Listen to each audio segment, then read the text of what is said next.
Welcome back to my channel. This week's story is called Great Grandfather's Song. Alejo, Teresa, my aunt yelled. Come and help me with great-grandmother. I had been busy hauling bags of ice from my car to the reception hall when Teresa drove up with my great-grandmother, Rosa. Rosa is very old, almost blind, and can barely walk. She often forgot names and people, but never mind.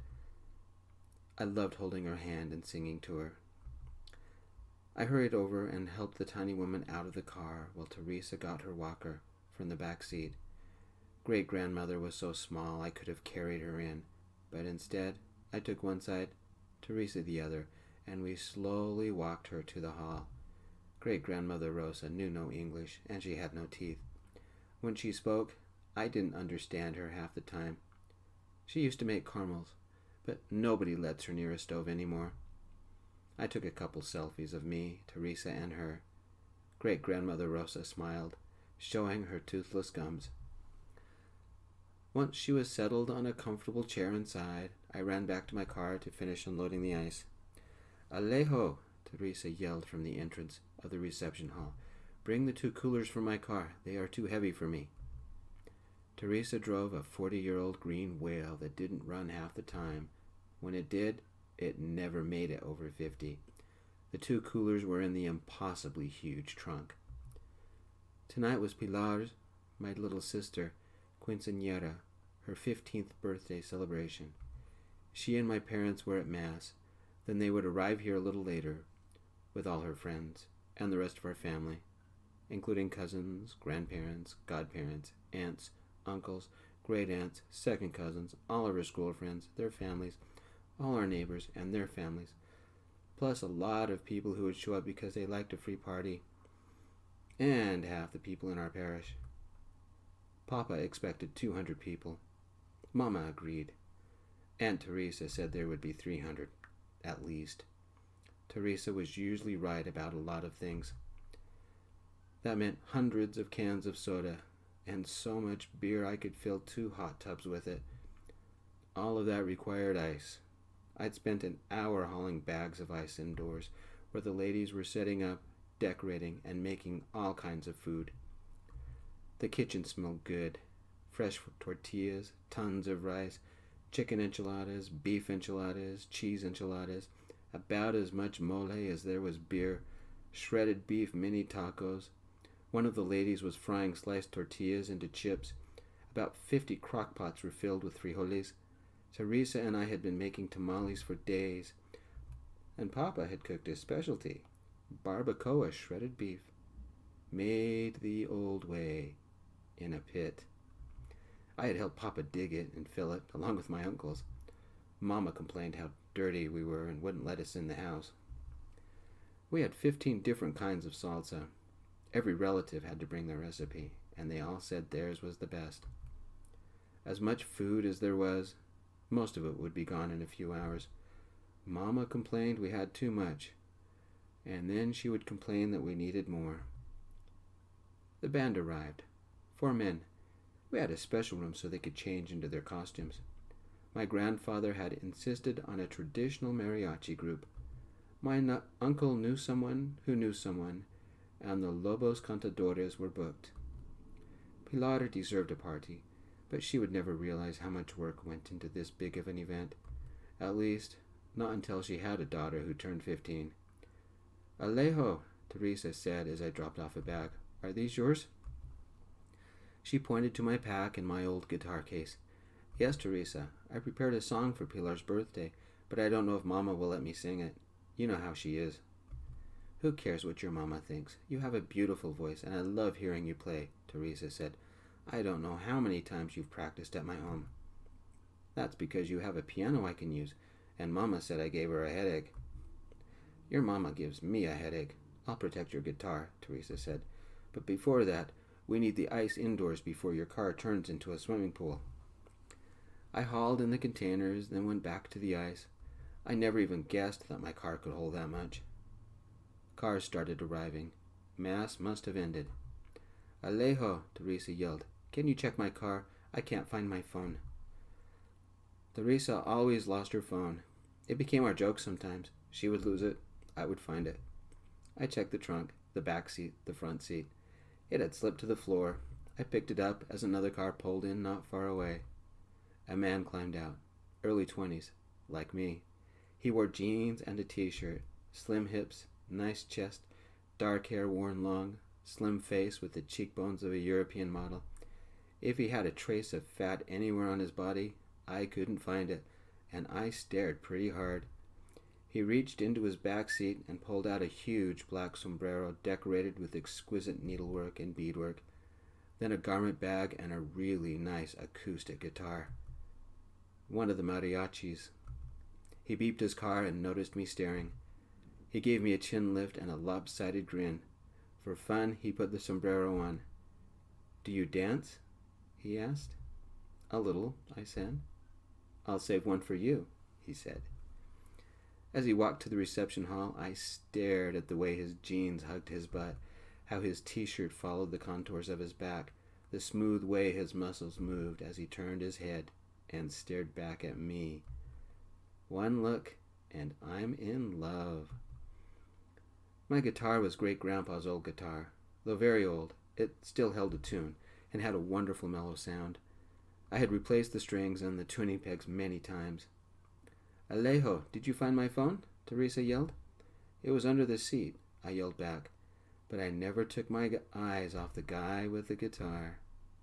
Teresa looked and noticed who I stared at. "Alejo, you must still be a teenager because you have trouble with your hormones." "Then it's not my fault," I said, "if I stare." Those people who didn't go to Mass stayed and decorated the reception hall. Green and pink streamers hung across the walls.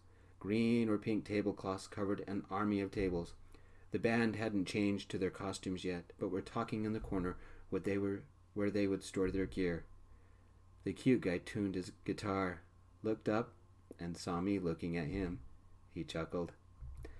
By the far end of the hall, somebody had set up a television for either soccer or football, whatever they could get. The center of the hall was left open for dancing. In our family, the tradition is that the dancing always starts with a father-daughter dance. I handed the phone to Teresa. In some ways, a quinceañera is like a wedding, except there's more kids running around. "Alejo, why haven't you changed yet?" Mama yelled. "Why didn't you come to Mass? I wanted the whole family to take communion together. It would have been special for your precious sister, special for me. You could have worn that suit I bought you." "I'm sorry, Mama. I'm not 14. I'm too tall. I'm too tall for the suit. My arms and legs stick out, and I cannot button the pants," I said. "But you look so nice in your suit," Mama said. "I wanted one picture with everybody all dressed up. Is that too much to ask? Do you have to keep disappointing me?" "Don't start, Mama," I said. "I've got ice to bring in. Excuse me. Is it too much to ask for one night where you do what I want you to do? Why do you have to be so difficult? This is your sister's special night." Then Mama moved off to complain to my aunt about something. The guy sat on a stool, strumming his guitar. He looked up at me and gave me a sad smile. With Mama's voice, he must have heard everything. I smiled back. With a couple of my cousins' help, I brought all the ice in, the kegs of beer, more tamales, more crock-pots of frijoles, more rice. Somewhere inside the hall, the music began. A guy with a beautiful voice sang. Could that be the cute guy? I helped Teresa set out the coolers of soda or the coolers of beer. Not everybody wanted to drink beer out of a cup. Then I delivered plates of steaming tamales to the buffet table. Then I brought out more crock-pots of beans. My papa's prized barbacoa beef was next, and the kids went wild. Teresa made some kind of mixture out of avocados, tomatoes, and jalapenos that everybody loved. If I helped in the kitchen, I could avoid Mama. Mama flitted across the huge hall like a butterfly. She never stayed in the same place for more than a minute. After about an hour helping my aunt, I took a break. With a plate of cheese enchiladas, rice, beans, and a couple of barbacoa tacos, I leaned against the wall and watched the chaos. Small kids ran everywhere. Some old men played poker. A lot of my cousins and uncles cheered or booed by the television. A lot of women clustered around a table. Mama in the center, all admiring Pilar's special frilly pink dress and crown. Her date, Mama wouldn't let her have a boyfriend. Had bought her a pink and white corsage. On the day I helped dig the pit with Papa, Mama had come home with the dress. It had cost so much that Mama and Papa yelled for at least 15 minutes. My uncles and me pretended not to hear. Papa came out of the house, scowling and his fists clenched. He used every swear word in both Spanish and English I knew, plus a lot I didn't know. When I told Teresa, my aunt had said that Papa must have made up new ones because she had never heard some of them either. When Mama got an idea, she cannot be stopped by little things. Silly little things like credit card payments or being nice. A lot of people danced, a lot ate. In a few hours, many would be very drunk and not even remember why we celebrated. Only a few of us worked the kitchen, mainly me, Teresa, and a couple of neighbors. Papa and his brothers served the barbacoa beef at one of the tables. The 5 members of the mariachi band wandered around, singing all kinds of traditional songs. At one point, they went to the stage and performed several songs. The guy I had seen in the parking lot looked sharp and sexy. Crisp black suit that ended at his waist, very tight pants that I stared at whenever I could, and everything he wore had exotic stitching and beadwork that matched his sombrero. He played a guitar painted with the same designs. He had the beautiful voice I had heard. I stared. Did I dare talk to him later? Maybe during the break? Mama steered Pilar and her friends right next to him. Probably not. I've seen you looking at him. He's very sexy, Teresa said, leaning against the wall next to me. But I'm too old and too married to do more than look. Your uncle would yell if he saw me looking, and yell if he knew that I thought he was handsome. I guess that means you have to do all the looking, and all the talking. I want to, I said. Then you should go talk to him. But Mama keeps saying it's my sister's night, I said, not mine. Pilar needs to have her fun. That is true, my aunt said. What is also true is that I need your help with the cake. I took one last look at the beautiful guy and went back to the kitchen. For a second, he glanced my way. Was that a smile? Probably not for me.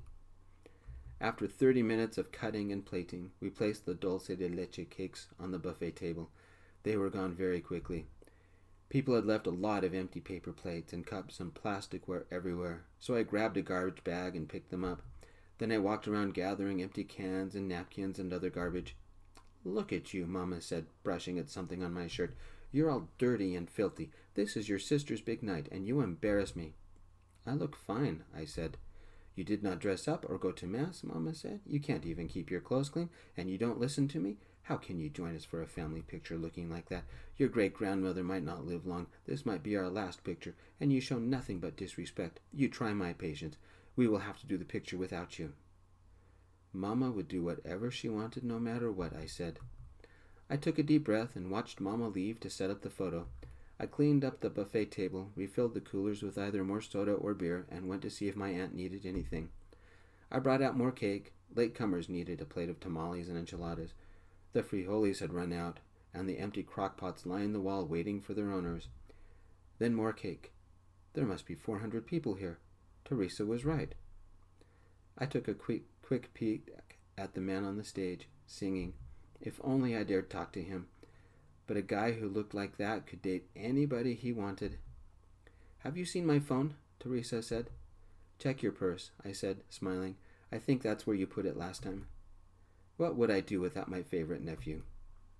Buy a lot of phones, I said. It's a good thing I love you, Teresa said, and frowned. She put her hands on her hips. Go pick up trash. The dancing and music stopped as my mama got everybody lined up for pictures. I took the opportunity to clean up the buffet table again, refilled the soda cooler, and wiped down some of the tables. Where is Alejo? Papa said. He is dirty, he didn't dress up, and he's very disrespectful, my mama said. I don't want him in this picture. This picture must be a slice of heaven. Now, my precious daughter, you look so beautiful in that darling dress. Sit here and... Alejo, my aunt said. A mischievous smile flashed across her lips before she controlled them.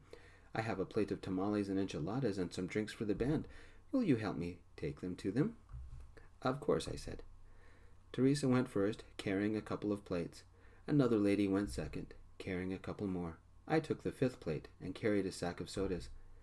My aunt gave her her plates to 2 of the band members. The other lady did likewise. That left only the cute guy. My aunt gave me a week. She planned this, but I didn't mind. I handed my plate to the beautiful guy. This close, I noticed every detail about the beadwork and stitching on his jacket. Would you like some food? Alejo, right? He said. How did you know? Blame it on your aunt, he said. I asked her who the cute guy is that was helping her. She said that I must mean her very handsome nephew. Then she told me your name. Then she had to tell me how nice you are and that you have no boyfriend. But you do have your own apartment and does everything she asks. She says you've been so busy tonight helping that you never finished your dinner, and she wanted me to make you sit down and eat. Teresa. It's all true, isn't it? She said. Alejo, this is Ramon. Why don't you two find a table and I'll bring another plate, and maybe you can talk about guitars. Ramon, I forgot to tell you that Alejo plays and is very good. He even brought his guitar tonight.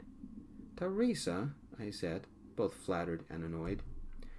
You do? Ramon said, leading us to a table. Acoustic or electric? Acoustic, I said. I don't know how my aunt got there so fast, but I had a plate of tamales and enchiladas before I sat down. She even handed me my guitar case and a soda. Then she gave me a little kiss on my cheek as she left. I think we'll be fine in the kitchen for a few minutes. You don't drink? Ramon asked. I don't turn 21 for 2 months, I said. Really? I'm only 8 months older than you. Tell me about your band, I said. We're all family, Ramon said. My papa, he plays the bass guitar. My brother, he plays the violin. My uncle, he plays the big multi-neck guitar. And that's my grandpa on trumpet. He doesn't like singing, but he's good at it. Sometimes he shakes the maracas. Nice family, I said. Ramon opened my case and pulled out my guitar and plucked the strings. This has a nice sound. You've heard me play all night. I want to hear you play. I'm never going to eat tonight. I took the guitar and strummed a couple of chords. I play a little different from you. I want to hear, Ramon said. I can use chords, but I preferred finger picking. I kept the nails long in my right hand, so I did not need a pick. That's why I can play every note as fast as I want, or as slow, or as many notes as I need to, like a harp. I softly played a song I had memorized, a rock ballad from an American group I liked. It was an older song, but when I first heard it in high school, I loved it. I played and sang. I know that song, Ramon said, and he sang with me. Soon the others of his band joined us. In the middle of Pilar's party, we had a jam session. Even Ramon's grandpa joined in with his maracas. You are very rude, Mama said. This is supposed to be for your sister, and you can't dress up. You won't go to Mass. You won't take a picture with us. You are filthy, and now you steal the band from me? God give me strength to deal with such a horrible person. Didn't you know that Pilar wants to dance with that man? Mama, you didn't want me in the picture. Don't talk back to me, Mama said. You are making your sister cry.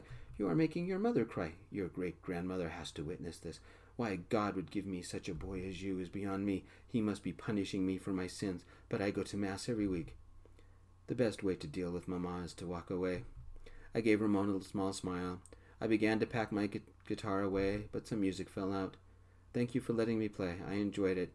If you'll excuse me, I need to help set out more cake. Ramon looked through the music and hummed a little bit. Did you write this? No, I said. My great-grandfather did. I had to rewrite it because the paper did not survive very well. Alejo, you are so rude, Mama said. Do you think anybody cares about your silly song? Nobody wants to hear it. I love you so much and you treat me this way. Look at how you are acting. You are ruining the quinceañera, Pilar's special day. I whirled, and before I could control my tongue, I blurted out, Mama, you're the one ruining. But Ramon was there and placed a finger over my lips and winked at me. Your mama is correct. Even though you are starving, even though you have worked very hard to make this night special for your sister, even though you have not had a break in 4 hours, you will have to finish your dinner later. But I will join you, because I have not had my dinner either. Would you hold this for me? Ramon took off his sombrero and put it on my head. He let it fall to my back and then cinched the cord so it would not fall off. I will dance with your sister. Then later, Alejo, would you dance with me? Maybe you can show me another song while we eat. I nodded. Mama crossed her arms. You are the most impossible child. The Lord is my witness. I have tried to. Alejo, Teresa said. She said it very sweetly, but did not look at me. only at Mama. It is very late, and great-grandmother Rosa must go home. Perhaps you could sing the song you have prepared for Pilar? Teresa, I said, I would love to, but Mama won't be quiet. Quiet, Mama said. You gave your sister a little song, a silly song. Can you not find something better to give her? Why not go out to the parking lot and find a rock? That would be worth more. I plucked the notes and chords, playing my beautiful guitar. It had a wonderful sound. Pilar and her friends walked over to listen. I found this song. You need to stop this right now, Mama said. I do not want to hear it. I would ignore Mama and play Great-Grandpa's song. I found this song inside the guitar case. I think, I can't believe I raised a son who is so disrespectful. Mama, be quiet. I would not get angry. My great-grandfather wrote it to his wife. Why is God punishing me? Has anyone ever had such a son? Back when they were first married, I said. I want the band to get instruments and play some real music, Mama said. I would not be stopped. Great-grandpa called it Te amo, mi Rosa. You are ignoring me, and I won't be ignored, Mama yelled. Quiet down, Mama, I said. You are embarrassing me. This is a gift for Pilar. You can't sing. I started the first verse, keeping my voice soft. How dare you disobey me, Mama said. You will listen to... Damn it, I don't think even God could shut your mouth, Papa said. Would you shut up so we can listen? I only want this night to be special for my little baby, Mama said. Alejo and his guitar give me the worst headache, Teresa said. Then go outside and complain to the parking lot. The rest of us want to hear. Alejo, can you restart, please? Mama folded her arms and muttered something that I did not hear. I restarted, adding a little power to my voice. Ramon's grandfather played a soft beat on his maracas, and Ramon looked over at the music and sang with me. He had a voice as beautiful as he was. I plucked away, tapping a rhythm on the sounding board. I imagined my great-grandfather singing it to great-grandmother Rosa decades ago. My great-grandmother hobbled over, humming the melody, and sang with Ramon and me. It told of how my great-grandfather met my great-grandmother and how they fell in love. 3 verses and a very sweet chorus.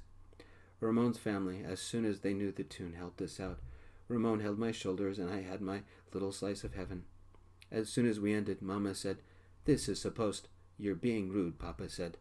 Great-grandmother Rosa dabbed at her eyes with a napkin and said in a voice so clear I could understand her, My husband sang that on our wedding night, and we sang every night. He had a beautiful voice, and you sound just like him. Please, sing it again. We did. Ramon and his family knew the melody by now, and they added their special touch. Rosa came over and hugged every one of us, especially me. Alejo, you look so much like my husband. You sound so much like him. Sometimes I think God sent his voice back to me. Alejo, Mama said, her tone crisp. Give me strength. You have defied me for... You must be his Mama, great-grandmother said to my aunt. You must be very proud of your son. Such a beautiful voice, and he plays the guitar just like his great-grandfather. Papa laughed. So did Teresa. I am very proud of him, Teresa said. I've heard him practice when you thought me asleep, great-grandmother said. That boy will go far. But I'm his, Mama growled. Yak, yak, yak, yak, yak, you crotchety old goat, great-grandmother said. Let Alejo and his friends sing. I want to sit next to the stage and listen to them. Mama opened her mouth to say something. Teresa, great-grandmother said, who invited this woman to my party? Let's not invite her to the next one. A little later. It was a beautiful song, Ramon said. He had changed into jeans and a t-shirt, and we'd finally gotten to eat. We were slow dancing while Ramon's family packed up their equipment. I talked to my papa, and he said that since none of us play the guitar like you do, and I like you, and we harmonize well together, you could join us if you would like. I'd like to, but I don't know your music, I said. Then I will have to teach you, Ramon said, his lips closing with mine. Maybe over dinner tomorrow we can bring our guitars? I'd like that, I said, as we kissed. Pans clattered from the kitchen. My aunt swore in both Spanish and English. May God keep me from strangling you. Alejo, your mama has lost my phone. Can you help me find it?